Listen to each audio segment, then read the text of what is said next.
Bismillahirrahmanirrahim. Assalamualaikum warahmatullahi wabarakatuh.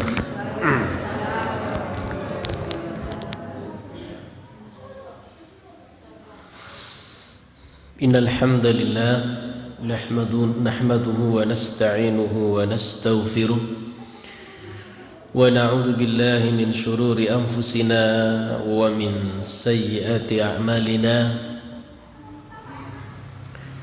من يهد الله فلا مضل له ومن يضلله فلا هادي له أشهد أن لا إله إلا الله وحده لا شريك له وأشهد أن محمدا عبده ورسوله لا نبي ولا رسول بعده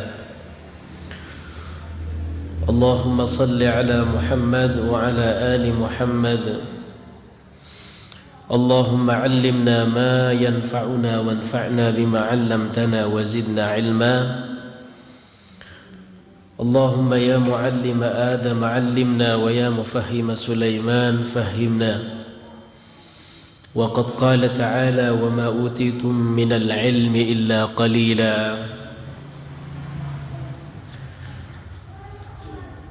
وقال النبي صلى الله عليه وسلم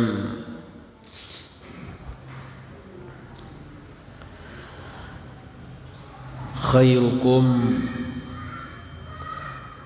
من تعلم القرآن وعلمه وقال أيضا إن الله يرفع بهذا الكتاب أقواما ويضع به آخرين أو كما قال. Para bapak, para ibu yang sama-sama berbahagia dan dimuliakan oleh Allah, tabat ayyamukum, as'adakumullah, mudah-mudahan hari-harinya senantiasa indah, mudah-mudahan panjenengan kita semua senantiasa bahagia, ya, dibahagiakan oleh Allah. Ingin bahagia, Bu? Bapak ingin bahagia? Ingin hidup tenang? Ingin meraih ketenangan dalam hidup? Baik, ingin.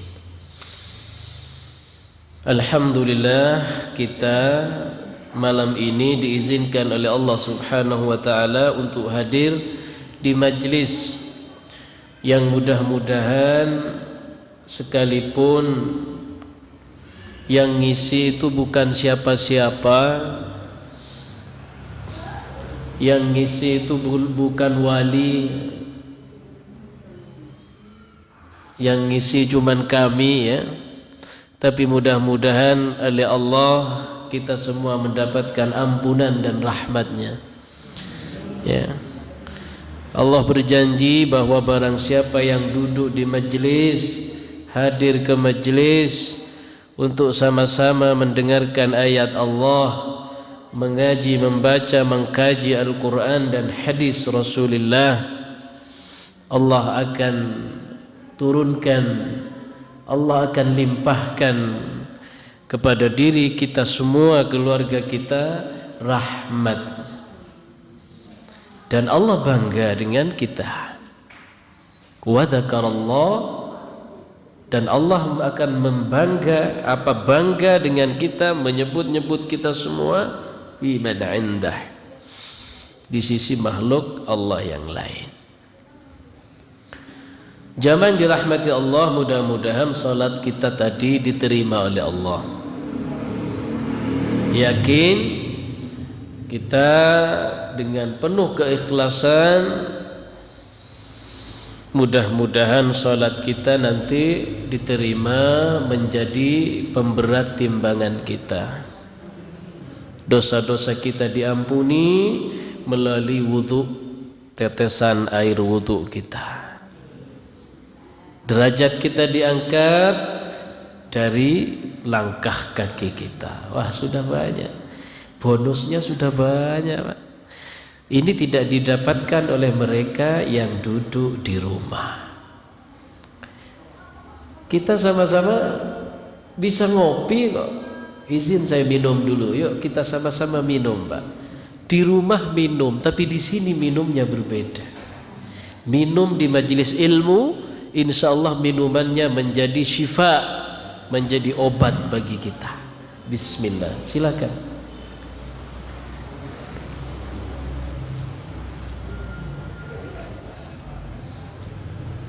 Nah ini serius, Pak. Sebelum kita lanjutkan ya, ini serius. Karena apa? Ketika kita berada satu fi makanin tayyib, di tempat yang baik, ma'at tayyibin, bersama orang-orang yang baik, maka fa asya'uhu, maka segala sesuatunya adalah tayyib, menjadi baik. Apa yang dekat dengan kebaikan semuanya menjadi baik. Siapa yang dekat dengan Quran semuanya menjadi mulia. Jangankan pohon, jangankan dedaunan rerumputan, ya, semua akan menikmati kebaikan dan kemuliaan Quran, majlis itu. Karena itu dalam sebuah ayat di surat Al-Jin ayat pertama, kalau panjenengan nggak percaya, biar kita tambah semangat ini belajar. A'udzu billahi minasyaitonir rajim. Bismillahirrahmanirrahim. Ayo Al-Jin ayat pertama, Bu, yang bawa mushaf. Yang bawa mushaf itu serius berarti. Kita doakan mudah-mudahan keturunannya hafidh Quran. Yang gam awak, saya optimis, saya positif, panjenengan sudah hafal dalam dadanya. Amin. Paling tidak sepertiga Quran. Qul huwallahu ahad. Jangan sampai kosong, Pak, dadanya Ibu dari hafalan Quran semampunya. Bapak Ibu, ayat 1 surat Al-Jin, a'udzu billahi minasyaitonir rajim. Bismillahirrahmanirrahim.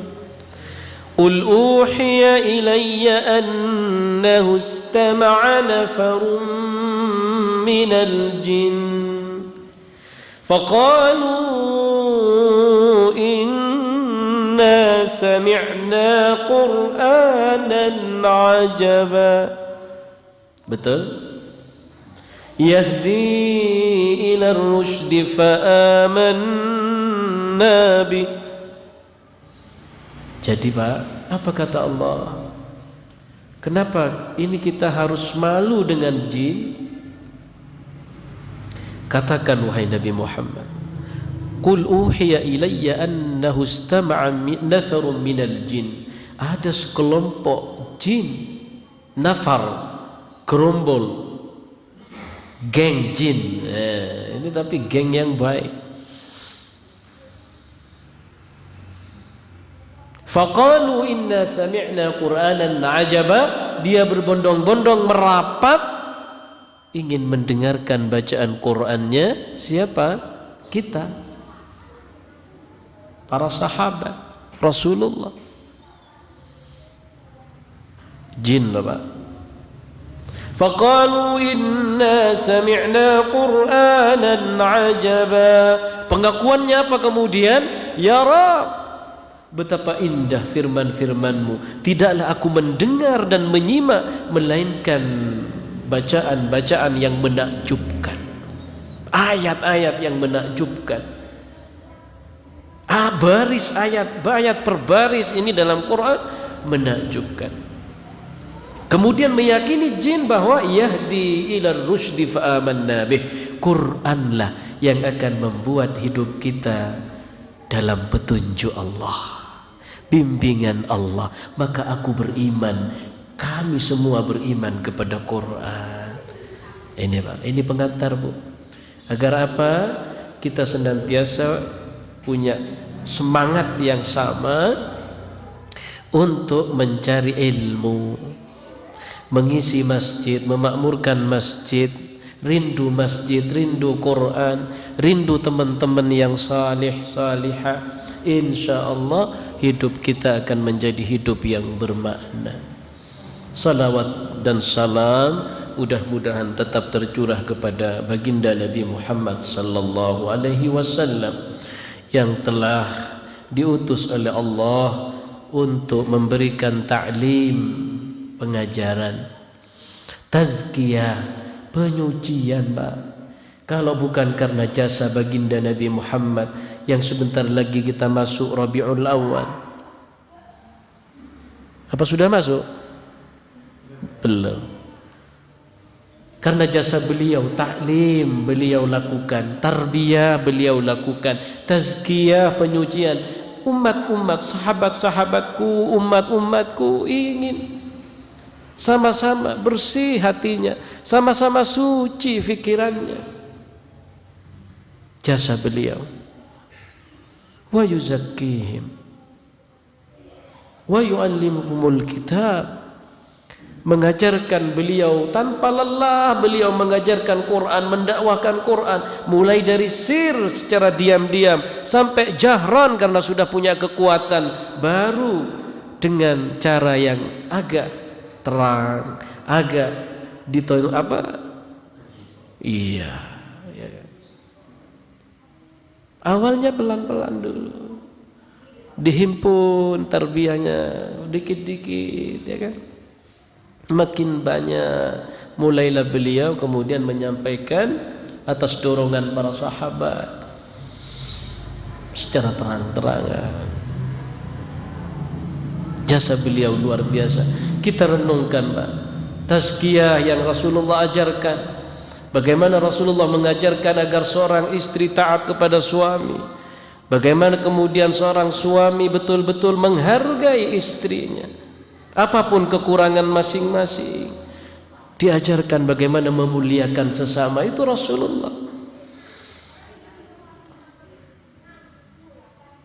Diajarkan bagaimana anak berbakti, bagaimana anak kemudian berlemah lembut dalam tutur kata.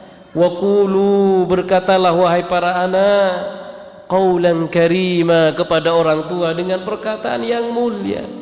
Jangan sakiti perasaannya, jangan lukai hatinya, karena sekali kita melukai orang tua, terutama ibu kita, maka selamanya Allah akan punya jarak dengan kita. Karena apa? Allah enggak ridha kalau ada seorang ibu yang kemudian dikasari oleh anaknya. Allah enggak rela, bahkan Allah murka. Itulah ajaran baginda Nabi Muhammad sallallahu alaihi wasallam. Taatnya istri kepada suami berbuah surga. Itu ajaran siapa kalau bukan ajaran Rasulullah? Kemudian perjuangan suami kepada istri untuk menghidupinya, menafkahinya, itu juga berbuah kebaikan dan surga. Ajaran siapa yang seimbang itu kalau bukan ajaran Rasulullah? Allahumma salli ala Muhammad. Para rabu, para bapak, para sesepuh, para jamaah saudara yang dirahmati Allah, mari kita tidak lupa untuk senantiasa berselawat secara khusyuk, merasakan betapa perjuangan Rasulullah sallallahu alaihi wasallam yang serba dengan keterbatasan itu bisa berhasil. Jamaah yang dirahmati Allah Subhanahu wa taala, sudah baca surat Al-Kahfi semua? Sudah. Baik, kita lanjutkan langsung. Ya, untuk malam ini karena sudah, ya. Jamaah yang dirahmati Allah, kami ingin malam ini hanya bincang-bincang, mencoba merenungkan, kita ajak diri kita, pikiran kita untuk merenung, Mbak, bahwa di zaman ini, saat ini butuh ketenangan jiwa, batin, hati kita butuh, Pak. Kalau panjenengan buka ini setiap saat ini, sekarang kita diuji, Pak. Kita akui memang, ya, kita sambut dengan rasa gembira, ya, bahagia dengan bermunculannya, berdatangannya, hadirnya para dai, para ustadz yang terus setiap saat ada ustadz baru, ada ustadz baru, ada ustadz baru, ada ustadz baru, ada dai baru, dai baru, dai baru. Tapi di samping dengan terus tumbuh para dai, para ustaz, hal yang sangat miris dan itu butuh ketenangan hati kita bagaimana menyikapi adalah ketika sesama ustaz itu saling hujat, saling bully, dan itu terjadi, Pak. Panjenengan jangan terpengaruh. Kami juga ikut tidak berusaha untuk tidak terpengaruh. Dan kita nggak boleh ikut-ikutan begitu. Ini sudah nyata dan dilakukan oleh yang paling sepuh sampai yang masih ustadz-ustadz muda. Saling serang. Wallahu alam, apa kemudian di balik itu semua, Allah alam. Mudah-mudahan semua kembali karena kita membawa spirit yang sama. Kenapa kami sampaikan hal ini? Kita butuh ini ketenangan saat ini. Sampai kemudian tidak hanya menyerang langsung si ustadz, tetapi juga menyerang ustadznya si ustadz. Rujukannya ustadznya si ustadz juga ikut diserang. Ini adab, Pak, ya.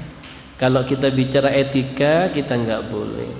Kita harus menjadi ustadz dan dai contoh yang memiliki akhlak yang baik. Maka kami merenung, kenapa ya ini ustadz banyak, ahli ilmu banyak, tetapi kenapa kemudian ujiannya itu saling serang. Jamaah dirahmati Allah, berangkat dari hal itu tentunya kita menginginkan semuanya bersatu untuk menyampaikan keindahan Islam, kebaikan ini. Allah Subhanahu wa taala berfirman, jamaah, kenapa kita harus belajar ini, memiliki hati yang tenang? Karena Allah mendidik kita untuk sampai kepada kondisi itu. Indah. Di surat Al-An'am ayat 82 Allah berfirman, A'udzu billahi minasy syaithanir rajim. Alladzina amanu wa lam yalbisu imanahum bidzulmin ulaika lahumul amnu wa hum muhtadun. Ayat 82 Al-An'am. Orang-orang yang beriman, kata Allah, Pak, satu, iman, dan tidak mencampur adukan imannya dengan kezaliman. Para mufassir mentafsiri, memaknai dengan syirik. Mereka itu, kata Allah, orang-orang yang mendapat rasa aman, damai, tentram jiwanya,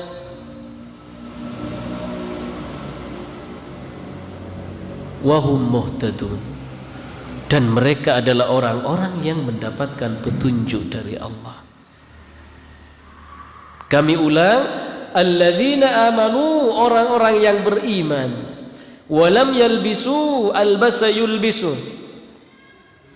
labisa yalbisu, mencampur adukan keimanannya dengan kezaliman,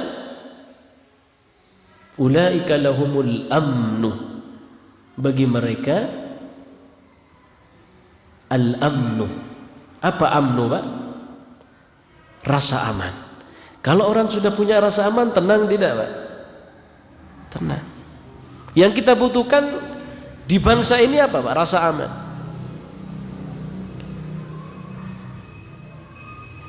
Aman. Nabi Ibrahim minta aman. Karena ketika aman, damai, stabil. Ketika semua stabil, maka kita bisa beraktivitas dengan aman juga, dengan enak. Karena itu Allah berikan al-amnu kepada orang mukmin. Akar kata iman adalah amnu, tenang.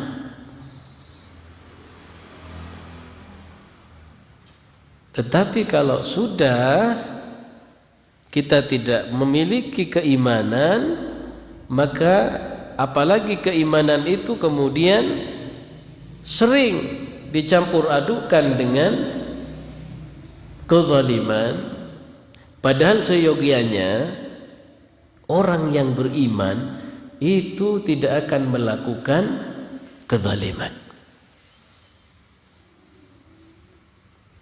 Tapi kemudian Ibnu Qayyim menyatakan kenapa kemudian mukmin itu melakukan kemaksiatan? Karena pada saat itu keimanannya sedang turun. Keimanannya sedang keluar dari dirinya.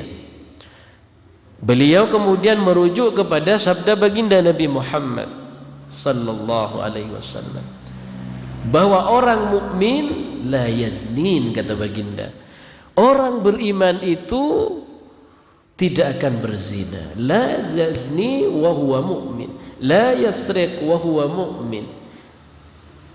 Tidak mencuri, tidak la yadhlim wa huwa mu'min, atau kama qala. Jelas Pak ya, Bu? Orang beriman itu indikatornya ya, dia tidak akan melakukan kezaliman.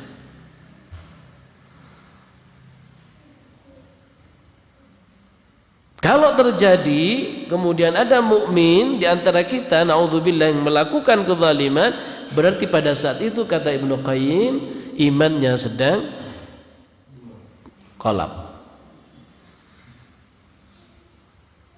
Makanya kata orang Indonesia kalap, sedang kalap. Nah, jamaah yang dirahmati Allah, maka kemudian dalam konsep Islam syariat ini begitu indah mengawal iman ini. Dengan apa kemudian Allah Subhanahu wa taala menstabilkan iman? Dengan ritual. Apa itu ritualnya? Ibadah salat. Ya, salat. Alladzina yuqimuna shalah, orang-orang yang menjaga salatnya. Orang yang salat dia yadhkuruna Allah qiyaman wa qu'udan wa ala junubihim. Jelas Pak? Artinya seluruh lini kehidupannya terisi dengan Allah, terisi dengan zikrullah. Mana mungkin dia akan melakukan ada titik longgar untuk melakukan maksiat. Ini yang kita minta kepada Allah.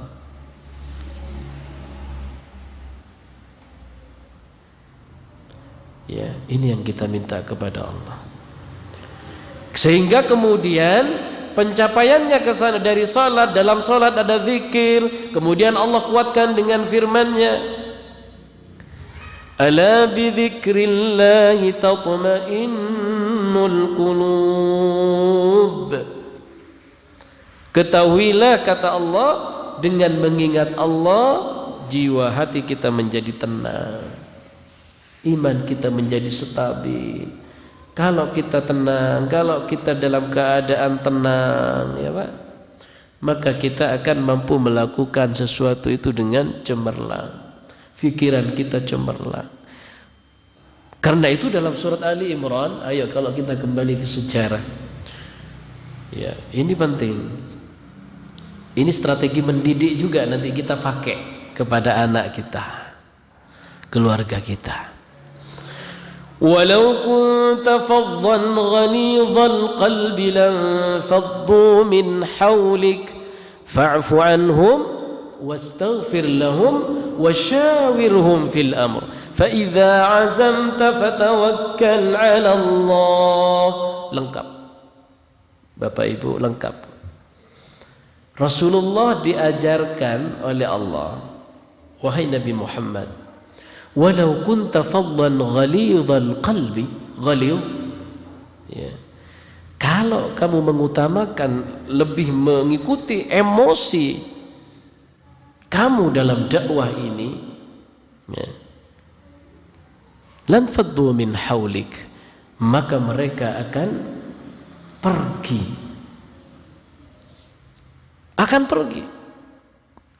tidak akan simpatik lagi kepadamu, apalagi simpatik sudah enggak mau mengikuti. Tetapi Rasulullah kemudian satu contoh, ketika Arab kampung, Arab desa itu datang, kemudian saya sampaikan beberapa kali, kemudian buang hajatnya di masjid, Ada tembok, ini biasa memang orang-orang Arab Baduy itu kalau biasanya itu memang kencing itu kalau lihat tembok itu langsung deket tembok kencing.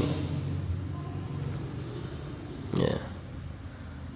Tapi apa kemudian yang dilakukan Rasulullah SAW? Ya, da'hu, biarkan dia, siram aja, subbal ma, cukup, ya, sirami dengan air, bersihkan maksudnya. Bahkan satu ketika Rasulullah itu tidak sungkan-sungkan untuk membersihkan kotoran bekas ludahnya orang-orang pada waktu itu. Ketika sholat mereka itu biasa meludah terus gitu ke depan, kemudian turun. Hadis, kemudian beliau bersabda, kalau kamu ludah sahabat itu kemana? Ke arah mana? Ke kiri apa kanan? Karena kita sedang berdiri menghadap Allah. Disampaikan oleh Rasulullah, Allah di hadapan kita, begitu. Jadi ini, ayo sekarang gini Pak, kami mengambil kesimpulan bahwa dalam dakwah itu Rasulullah lembut Pak, tetapi dalam taklim Rasulullah juga tegas. Nah, itu bisa dibedakan. Dalam dakwah beliau lentur, ya. Karena apa? Rasulullah faham ini ingin menyampaikan Islam, ingin menyampaikan pesan, ingin menyampaikan wahyu.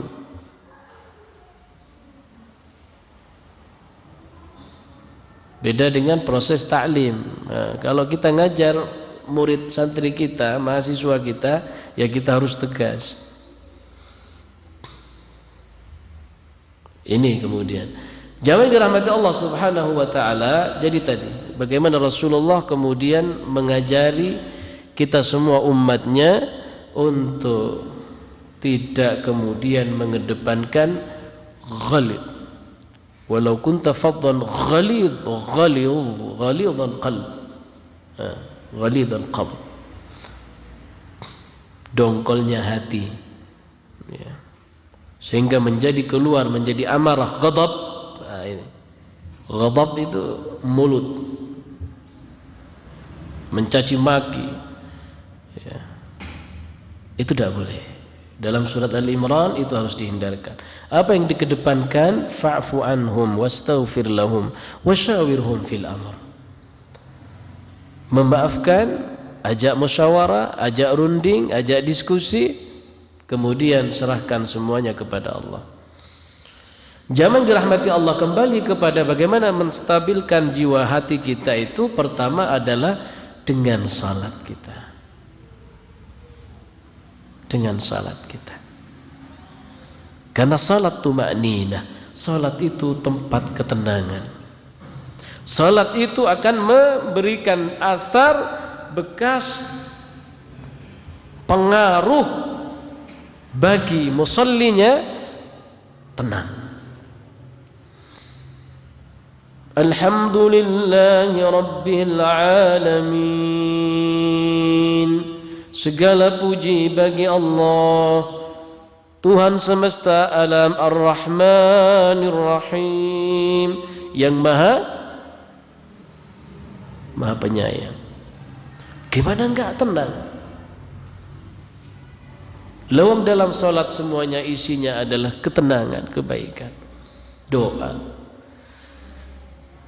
zikir. Kemudian makna zikir dalam surat Ali Imran yang lain adalah alladzina yadhkurunallaha qiyaman wa qu'udan wa 'ala junubihim wa yatafakkaruna fi khalqis samawati wal ard rabbana ma khalaqta hadza batila subhanaka faqina 'adzaban nar. Zikir yang berikutnya adalah Bapak Ibu, ayo kita belajar menjadi ahli zikir yang melahirkan apa?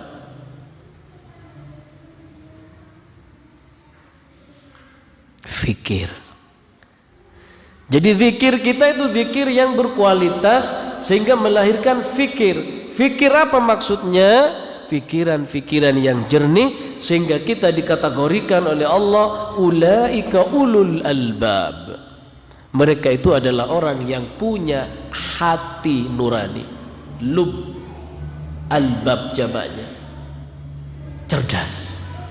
Jadi orang yang cerdas dalam perspektif Quran itu bukan yang nonjol ininya, tetapi lubnya, albabnya inilah.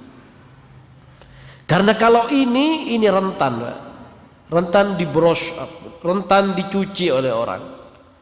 Sekolah, salah sekolah, dicuci, habis bersih, dimasukkan doktrin lain, jadi liberal. Tetapi kalau ini sudah yang disiapkan lebih dulu, tidak ngaruh kita mau sekolah di mana. Karena itu jamaah yang dirahmati Allah Subhanahu wa taala, selalu yang dituju oleh agama ini poin-poin strategis untuk al-hadaf, tujuan di mana sampai ajaran Islam ini adalah hati. Iman tempatnya di mana, Pak? Dalam surah Al-Fatih. Ketenangan tempatnya di mana, Pak? Hati. Hati mananya jantung, Pak? Qalb. Ya di sini, Pak. Jantung kata orang. Tapi bukan jantungnya.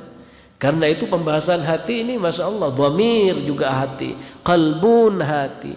Jadi ada kemudian bahasa hati, ada hati nurani. Oh ini berat ini. Kemudian ada alam ruh gitu kan. Lahu qalbun. Dalam surat Qaf itu Allah memberikan tiga syarat agar kita mendapatkan ilmu, petunjuk dari Allah. Lahu qalbun, mempergunakan hati yang nurani. Alqas sam'a, kemudian mengaktifasi pendengarannya. Wa huwa syahid. Yang ketiga kata Imam Ghazali, kamu baru akan mendapatkan pelajaran dari Quran wa huwa syahid jika kalian itu langsung hadir menyaksikan ilmu itu, baca atau mendengarkan. Ada 3 dari surat Qaf itu yang kemudian diterjemahkan oleh Imam Ghazali menjadi 3 prasyarat agar kita mendapatkan ilmu, yaitu hati dibuka, diaktifkan, ini juga diaktifkan, kemudian hadir ke majelis. Jamaah dirahmati Allah Subhanahu wa taala, tenang itu ada di salat, tenang itu kemudian ada di zikir, tenang itu juga ada di tilawah Quran. Selebihnya pendukung. Jamaah yang dirahmati Allah Subhanahu wa taala, itu iman. Al-amnu.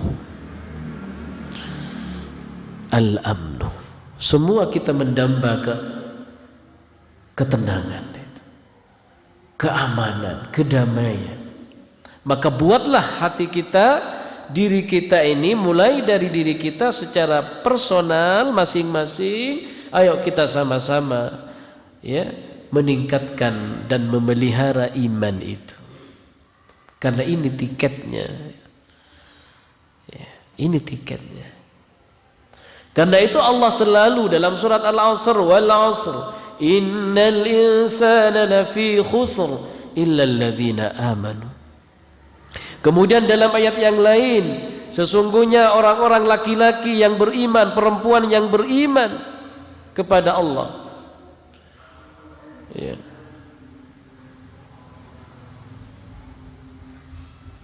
maka oleh Allah akan diberikan kehidupan yang baik.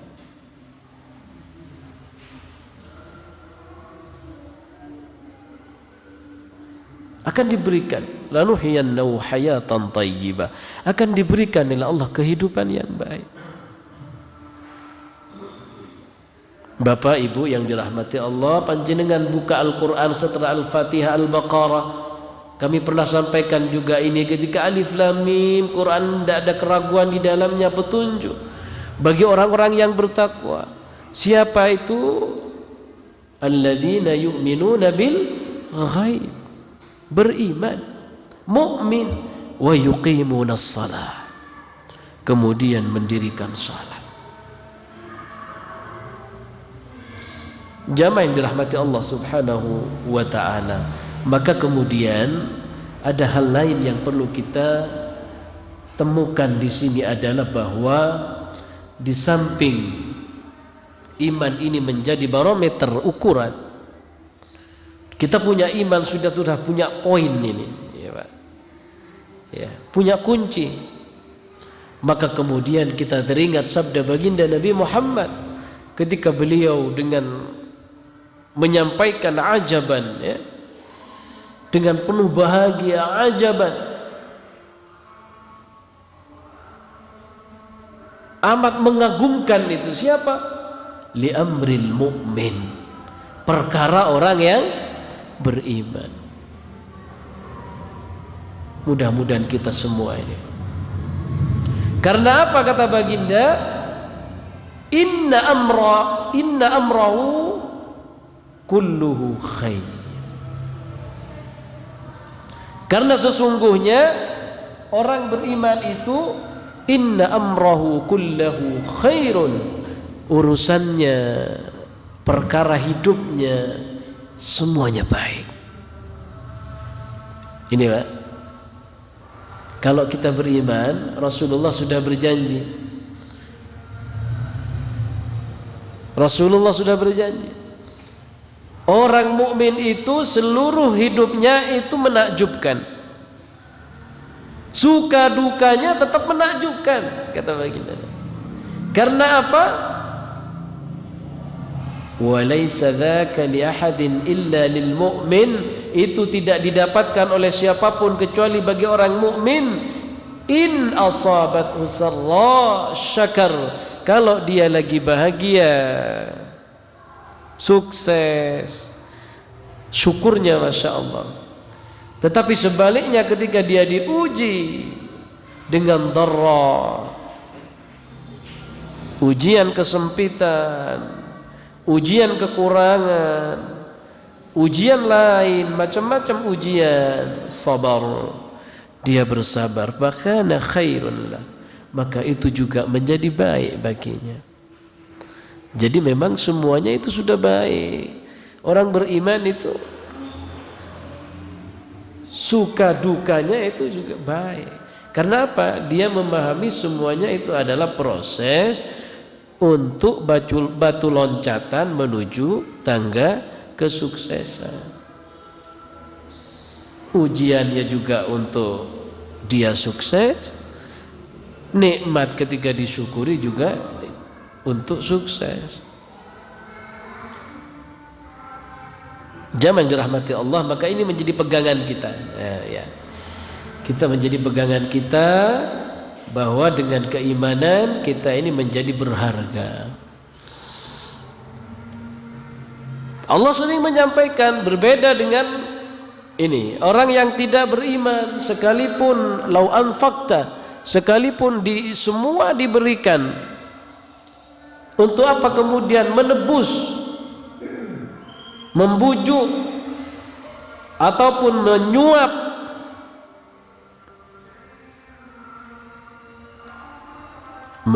Allah misalnya. Maka sebelum itu harta itu akan habis. Berbeda dengan orang yang beriman, sedikit pun yang dikeluarkan maka itu bernilai di sisi Allah. Ini zaman dirahmati Allah, maka kemudian ini kita pelihara. Yang terakhir sebelum adzan ada kata-kata lam yalbisu imanahum bidzulmin.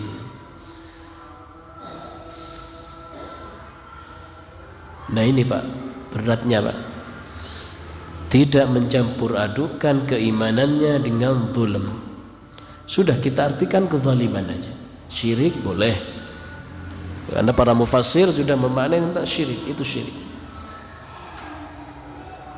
Tetapi kita maknai dengan kezaliman, ya, zalim, maka ini menjadi sesuatu yang lebih mudah kita fahami. Artinya apa, Pak? Jangan kemudian kita rusak keimanan kita dengan banyak melakukan kezaliman, penganiayaan. Berarti yang diinginkan oleh ayat 82 surat Al-An'am adalah kita menjadi mukmin yang betul-betul bersih dari kezaliman. Siap Pak Bu ya? Sudah tidak ada lagi kemudian saudara-saudara kita yang terzalimi. Enak kan Pak? Kalau kita faham dengan ayat ini, kita faham setinggi apapun ilmu itu kita tidak akan pernah mencaci maki. Karena apa? Aku tidak mau keimananku kemudian ternodai karena celaanku kepada saudaraku sendiri. Miris Pak. Kami miris sekali itu mendengar. Tak coba dengarkan dari awal sampai akhir.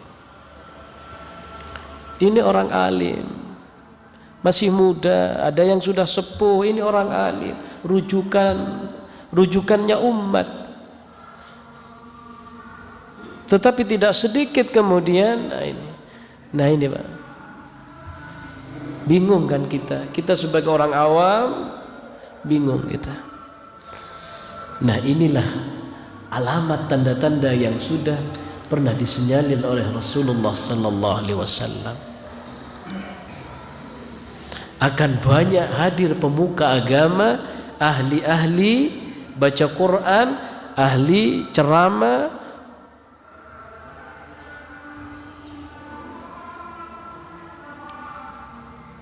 tetapi di samping itu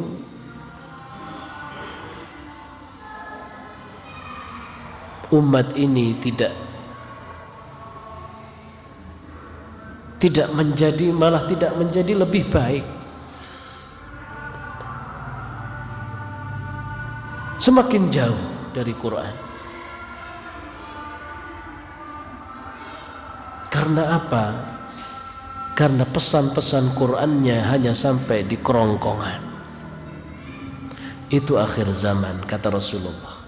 Ketika Qurannya hanya sampai di kerongkongan, dan ketika menyampaikan ayat-ayat Quran berdakwah bukan karena Allah tetapi karena untuk viral, kemudian untuk kepentingan-kepentingan yang lain, sehingga tidak murni menyampaikannya itu. Kalau tidak menyinggung saudaranya tidak enak kayaknya, kurang mantap. Itu yang terjadi sekarang. Mudah-mudahan di An-Nur ini kita dihindarkan oleh Allah.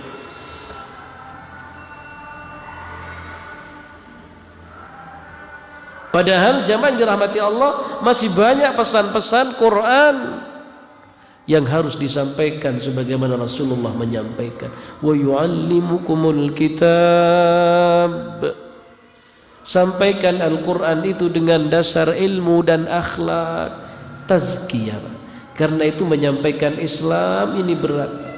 Kami ini sejak muda menyampaikan Islam ini menjadi tanggung jawab berat sendiri bagi kami. Karena apa kata Rasulullah, al-qudwa qabla ad-da'wah, ada keteladanan ya sebelum kamu itu nyampaikan orasi, yang penting itu ada keteladanan. Ini berat.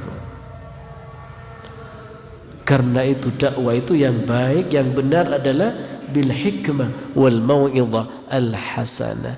Tetapi kalau ada dakwah yang di dalamnya penuh caci maki, itu bukan dakwah ala manhaj Rasulillah, bukan. Wal iyadzu billah. Jamaah dirahmati Allah, mudah-mudahan kita semua, anak keturunan kita ini dilindungi oleh Allah Subhanahu wa ta'ala. Ingat kembali ke materi, ketika kita ingin ketenangan, ketika kita ingin jiwa kita tenang, kuncinya hanya ada iman, zikir, salat. Insya Allah maka kita akan menjadi orang-orang yang tenang, jiwa kita menjadi tenang. Insya Allah. Ini barangkali yang bisa kita ambil hikmah pada kesempatan yang berbahagia ini. Mohon maaf dari awal sampai akhir jika ada kekurangan dari kami. Hadanallahu wa iyyakum ajma'in. Mari kita akhiri majlis ini dengan istighfar kepada Allah dan berdoa dengan doa kafaratul majlis. Astaghfirullahaladzim.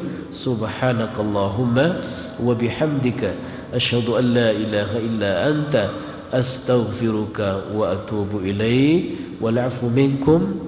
Assalamualaikum warahmatullahi wabarakatuh.